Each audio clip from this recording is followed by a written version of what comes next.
কস্টিংয়ের একটা পরীক্ষা নিয়েছিলাম ক্লাস 12 থার্ড সেমিস্টারকে, প্রথম চ্যাপ্টারের উপর।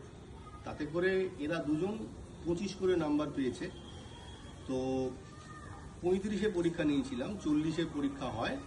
একটা চ্যাপ্টারের উপরে 35টা কোশ্চেন বানিয়েছিলাম। তো আমরা সবাই জানি যে এবছরে কোশ্চেনের যে প্যাটার্ন, তাতে করে কিছু কেস বেস স্টাডি, তারপরে কিছু অ্যাসারশন রিজনিং এর উপরে প্রশ্ন আছে।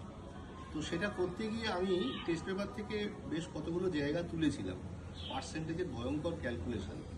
তোরা যেন কতক্ষণ সময় পরীক্ষা দিবি? 1 ঘন্টা। 1 ঘন্টা? ওরা 1 ঘন্টা 15 মিনিট পরীক্ষা দেবে। আচ্ছা, তোদেরকে আমি একটা কথা জিজ্ঞেস করি, যেই প্রশ্নগুলো দিয়েছিলাম সেই প্রশ্নগুলো যদি পরীক্ষার সময় আসে, কিন্তু ক্যালকুলেটর ব্যবহার করার সুযোগ পাবি না, আমার কাছেও পাস নেই। এবং সেক্ষেত্রে তুই, আমার ধারণা, সেখানে তুই আন্দাজে ঢিল মেরেছিলিস, তাই তো? তাহলে আন্দাজে ঢিল মারছে স্টুডেন্টরা। তাই এতে করে কি তোরা কি খুব ভালো কিছু শিখতে পাচ্ছিস? তোর কি মনে হয় শিখতে পাচ্ছিস না? তো আমি প্রত্যেকটা জায়গাতেই সেই জন্য বলবার চেষ্টা করছি, সিলেবাসের এই যে জায়গাটা তৈরি হয়ে আছে, তাহলে এটা কার ভালো হচ্ছে? মাস্টারমশাইয়ের ভালো হচ্ছে না স্টুডেন্টের ভালো হচ্ছে? আমরা কেউ জানি না।